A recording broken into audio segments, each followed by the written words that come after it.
Tak terasa saya ini sudah 8 kali datang ke Kuala Lumpur. Awal-awal sekali 2014, 2015, 16, 17, 18, 19, 20. Sudah kali yang ke-7. Saya datang setahun sekali saja setiap bulan Februari.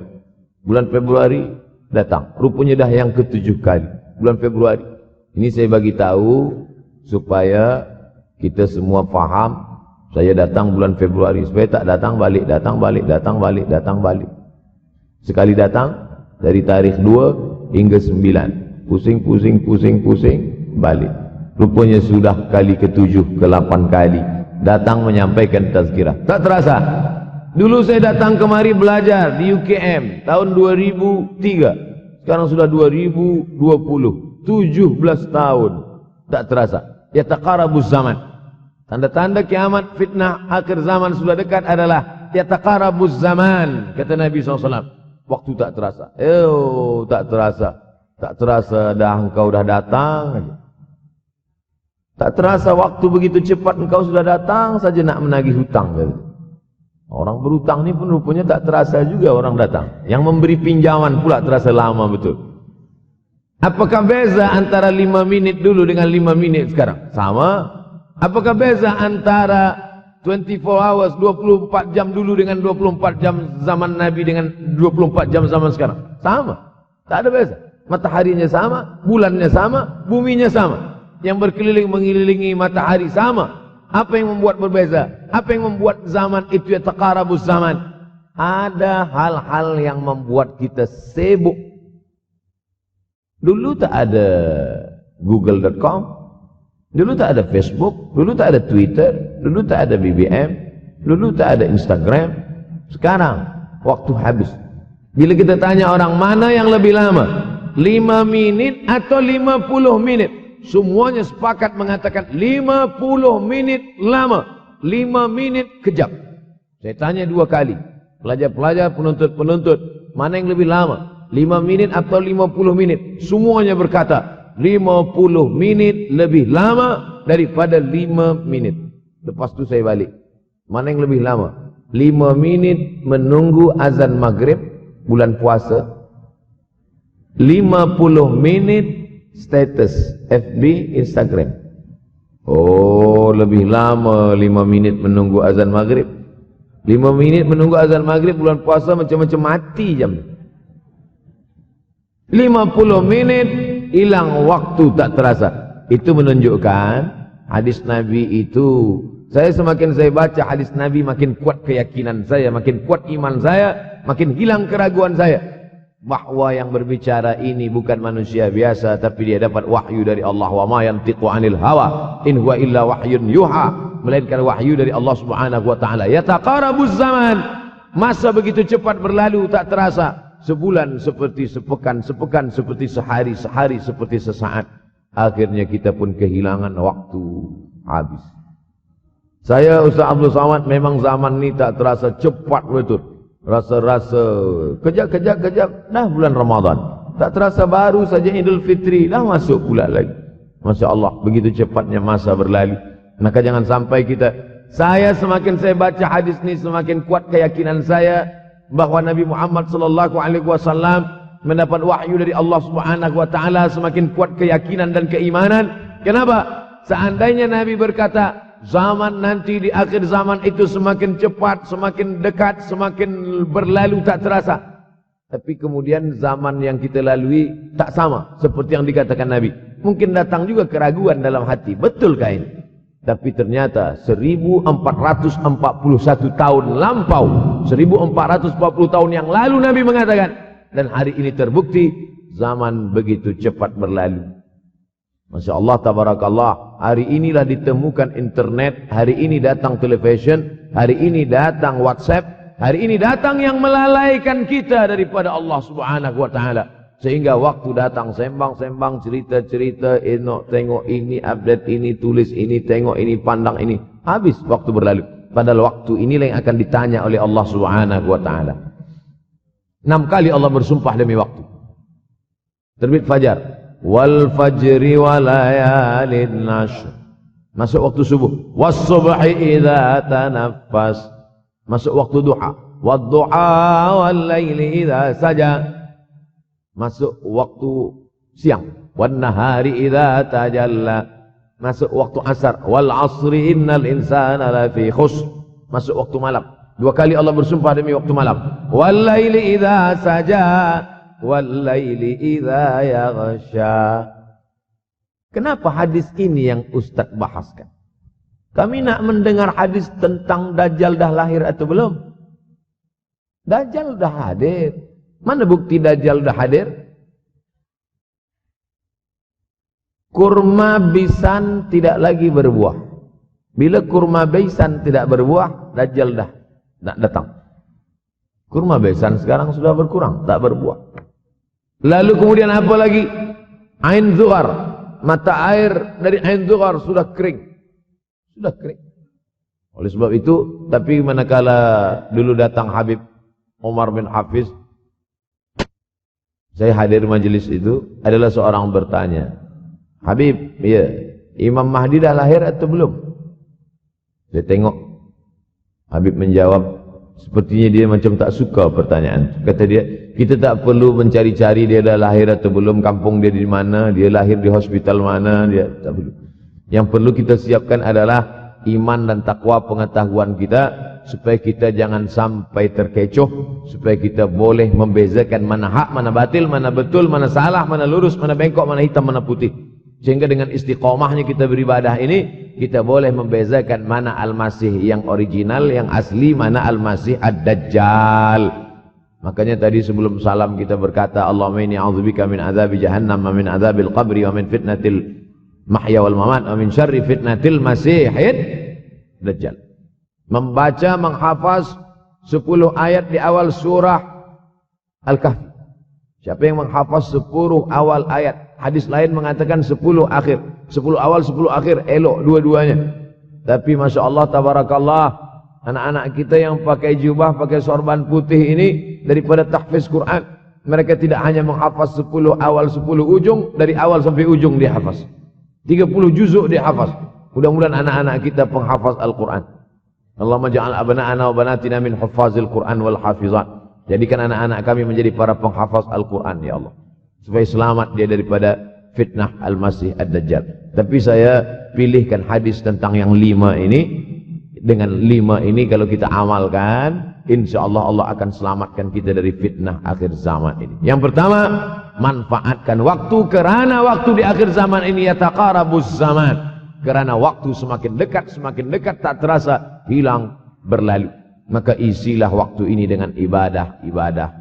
Jangan sampai ada waktu yang kosong. Duduk sejenak kosong berselawat. Allahumma salli ala sayyidina Muhammad wa ala ali sayyidina Muhammad. Allahumma salli ala sayyidina Muhammad wa ala ali sayyidina Muhammad. Sempat-sempatkan ambil wuduk, solat duha walau 2 rakaat. Sempat-sempatkan sebelum tidur malam solat witir 3 rakaat. Supaya tidur kita sentiasa dalam wuduk, dan kita sempat solat witir. Andai mati kita malam itu, insyaallah mati dalam keadaan husnul khatimah. Usolli sunnatal witri 3 rakaatin lillahi ta'ala. Nanti malam jaga tidak witir lagi, hanya tahajud saja. Sempat-sempatkan solat tahajud. Elok amat sangat baik solat wuduk 2 rakaat. Usolli sunnatal wuduk rakaataini lillahi ta'ala. Selepas solat wuduk, solat sunat taubat. Solat sunat taubat rakaataini lillahi ta'ala. Selepas solat sunat taubat, solat sunat hajat. Solat sunat al-hajat. Selepas itu barulah solat sunat tahajud 8 rakaat. Nak tambah lagi 10, 12, 14, elok, tak salah, karena dia tiada batasan. Adakah sahabat Nabi yang melakukan ini? Ada. Qatadah bin Nu'man, dari selepas Isya sampai azan subuh. Imam Ahmad bin Ambal, dari selepas Isya sampai azan subuh. Bahkan mereka mengkhatamkan Al-Quran dalam tahajud mereka. Maka bahkan ada imam yang disebut dengan As-Sajjad, kerana banyak sujud kepada Allah Subhanahu wa ta'ala. Kerana akhir zaman ini godaan begitu besar. Dulu orang tengah malam tahajud, jam 2 malam, jam 3 malam dia bangun. Kerana dia membaca hadis sab'atun yudhilluhumullah. Ada 7 golongan yang mendapatkan naungan Allah. Yauma la dhilla illa dhilluh. Hari itu tak ada naungan kecuali naungan Allah. Rajulun, ada seseorang. Zakarallah, dia berzikir mengingat Allah. Khalian, di tengah malam, tak ada manusia. Fafadat ainahu, menetes air mata. Maka yang pertama ini, jangan sampai kita kehilangan waktu. Kerana waktu, al-waktu kasaif. Waktu ini seperti pedang. Illam taqta'hu qata'aka. Kalau tidak kau patahkan dia. Kalau kau dapat pedang, patahkan. Sebab kalau tidak kau patahkan, dia yang akan memotong engkau, mematahkan tulang-tulang engkau. Waktu ini kalau tidak kita manfaatkan, kita akan ditanya tentang waktu kemana saja waktu yang sudah kau pakai. Inna sam'a pendengaran, wal basar penglihatan, wal fuad hati, kullu ulaika kana anhu mas'ula. Semua akan disoal, semua akan diminta tanggung jawab di hadapan Allah. Kemana waktu yang sudah aku bagi dulu engkau pakai? Yang pertama nanti ditanya, la tazulu qadama 'abdin yaumal qiyamah. Kaki anak Adam tidak akan bergeser, tidak akan beralih dari tempat tegaknya pada hari kiamat hatta yus'al, sampai dia disoal, sampai dia ditanya. La tus'alunna yauma idzin 'anin na'im. Banyak yang akan ditanya nanti. Tapi Nabi bagi tahu, di antara yang akan ditanya dari sekian banyak nikmat itu 4. Yang pertama, an umrihi fima afnah. Umur kemana engkau habiskan? Hari ini ada anak-anak muda belia umurnya 17 tahun. 17 tahun habis menghafaz Al-Quran. 17 tahun habis iktikaf dalam masjid. 17 tahun habis berzikir, berjubah, bersorban, mengabdikan ilmu, berkhidmat kepada ulama. 17 tahun habis. Tapi ada pula yang dibalik, 71 tahun habis. Rumah, office, kopi. Rumah, office, kopi. Rumah, office, kopi. Batuk, mati. Habis. Apa yang dapat kita bawa menghadap Allah SWT? Yang pertama, yataqarabuz zaman. Yang kedua adalah wa yanqusul ilmu.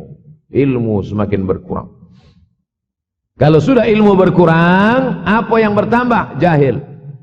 Kalau ilmu bertambah, jahil berkurang. Kalau ilmu berkurang, jahil bertambah. Mana ada orang jahil cakapnya didengar orang? Saya dulu awal-awal membaca hadis ini. Wa yanqusul ilmu. Ilmu berkurang, jahil bertambah. Rasanya tak mungkin, tak logik, tak masuk akal. Mana ada orang tak berilmu cakap dia didengar? Sekarang baru saya faham. Dulu orang tak berilmu ditinggalkan orang. Sekarang orang tak berilmu, asal dia pandai berbicara, dia akan didengar orang. Bahkan orang jahil pula punya channel. Apa namanya? Jahil.com. Orang jahil punya channel. Banyak pula follower dia daripada follower kita. Banyak pula viewer dia daripada viewer kita. Sebab apa? Sebab yang menyaksikan tiada berilmu, yang berbicara tiada ilmu. Oleh sebab itu maka kita galakkan menuntut ilmu di majlis-majlis ilmu. Untuk apa Abdul Somad sudah berumur 43 tahun pun masih pergi juga lagi ke Sudan belajar? Apa yang nak dicari ini? Tak lain tak bukan, mudah-mudahan kita termasuk orang yang sampai akhir hidupnya mencari ilmu, insyaAllah. Saya datang kemari bukan niat mengajarkan ilmu. Saya datang ke Malaysia tetap niatnya belajar mencari ilmu. Man salaka tariqan, siapa yang melangkahkan kaki melalui suatu jalan, yaltamisu fihi ilman, siapa yang melalui suatu jalan niatnya untuk mencari ilmu, sahalallahu lahu bihi tariqan ilal jannah, dimudahkan Allah jalannya menuju surga. Innallaha la yantazi'ul ilma intiza'an. Innallaha la yanzi'ul ilma intiza'an. Allah kalau mencabut ilmu, bukan macam mencabut pokok kayu dari tanah. La yantazi'ul ilmu intiza'an. Allah tidak mencabut ilmu macam mencabut pokok kayu dari tanah hingga ke akarnya, tidak. Lalu bagaimana ilmu ini dicabut? Biqabdil ulama. Dengan matinya ulama, maka habislah ilmu. Meninggal Imam Syafi'i, berkurang ilmu. Meninggal Imam Nawawi, berkurang ilmu. Meninggal Imam Fulan, berkurang ilmu. Maka yang hadir adalah al-juhala. Yang lebih menakutkan lagi adalah al-juhala bithawbil ulama. Orang jahil dengan pakaian ulama. Abdul Somad tidak mengatakan dirinya ulama. Saya selalunya membacakan ayat Quran, membacakan hadis Nabi, menyampaikan fatwa ulama. Tak pernah saya berceramah, bertausiah. Menurut saya, siapa saya? Siapa kita? Syafi'i manusia, saya manusia. Syafi'i boleh berfatwa, saya juga boleh berfatwa. Imam Syafi'i berfatwa, Al-Quran 30 juzuk dalam kepala dia. Kita juzuk 30 pun kadang-kadang hilang. Imam Syafi'i balik dari masjid ke rumah, dia tutup telinga. Datang orang bertanya, Syafi'i, iya, kenapa engkau tutup telinga? Sebab bila aku dengar dari masjid ke rumah, semua yang aku dengar masuk tu semua aku ingat. Aku takut dia ingat di dalam, maka aku tutup. Kita, yang saya sampaikan tadi pun tak ingat. Oh, Ustaz mengejek kami. Enggak. Jangankan yang mendengarkan, yang bercakap pun tak ingat. Nasib baik datang orang Jepun mengingatkan kita. Nah, ini, nama dia Sony. Manusia ini lupa. Oleh sebab itu maka yang kedua akhir zaman, wa yanqusul ilmu makin kurang. Maka bersyukur anak-anak yang dimasukkan ke rumah tahfiz. Kalau ada rumah tahfiz di kampung biasa, kalau ada rumah tahfiz di desa, dusun biasa, tapi ada tahfiz di tengah kota besar Kuala Lumpur, masih ada lagi rumah tahfiz Quran. Siapa yang mewakafkan rumah tahfiz? Siapa yang memberikan beras? Siapa yang memberikan duit? Siapa yang memberikan belanja? Siapa yang mengirimkan ustaz? Masya Allah, tabarakallah. Maka ini semua, mudah-mudahan kita istiqamah semuanya insyaAllah. Supaya apa? Supaya lahirlah anak-anak kita yang alim, berilmu. Karena ini makin banyak orang jahil. Al-taw bi ghairi ilmin, memberikan tazkirah, fatwa tanpa ilmu. Dhalla wa adalla, dhallu wa adallu. Sesat, menyesatkan. Kalau setakat sesat saja, ini sudahlah sesat, menyesatkan. Na'udzubillah. Masuk yang ketiga. Yang ketiga adalah wa yanqusul ilmu, setelah habisnya ilmu-ilmu ini semua dicabut oleh Allah Subhanahu wa taala, lalu kemudian setelah ilmu dicabut Allah Subhanahu wa taala, wa yulqas syuh. Wa may yuqashuh, sin dengan hak kecil. Wa may yuqashuh nafsihi fa ulaika humul muflihun. Siapa yang selamat daripada sifat syuh, itulah orang yang beruntung. Hayya 'alal falah. Mari kita menuju keberuntungan, kemenangan. Siapa orang yang menang? Selamat daripada sifat syuh. Ada orang menerjemahkan syuh ini pelit, bakhil. Bakhil ada yang lebih parah daripada bakhil. Syuh.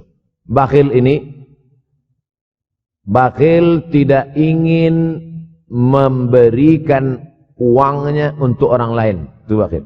Dia ada uang 10 ringgit. Uang itu hanya dia makan saja. Dia tak mau walaupun setengah sen kepada orang lain. Itu namanya bakhil. Kalau syuh ini, duit dia simpan, duit orang pula dia makan. Nah, itu syuh. Jadi lebih parah lagi. Oleh sebab itu kalau sudah ilmu ini dicabut, orang menjadi jahil, maka datang penyakit syuh yang ketiga. Apa itu syuh? Hubbud dunya, hubbul mal, wa tuhibbul mala hubban jamma. Engkau sayang kepada harta, amat sangat sayang. Dia pegang semuanya sampai tak meleleh, tak menetes walaupun satu tetes. Akhirnya mereka inilah pendusta-pendusta agama. Ara'aital ladzi yukadzibu biddin. Tahukah kamu siapa itu yang mendustakan agama? Fadzalikal ladzi yad'ul yatim. Mereka itulah yang membiarkan anak yatim. Wala yahuddu ala ta'amil miskin. Dia tidak mempedulikan makanan orang miskin. Sebab apa?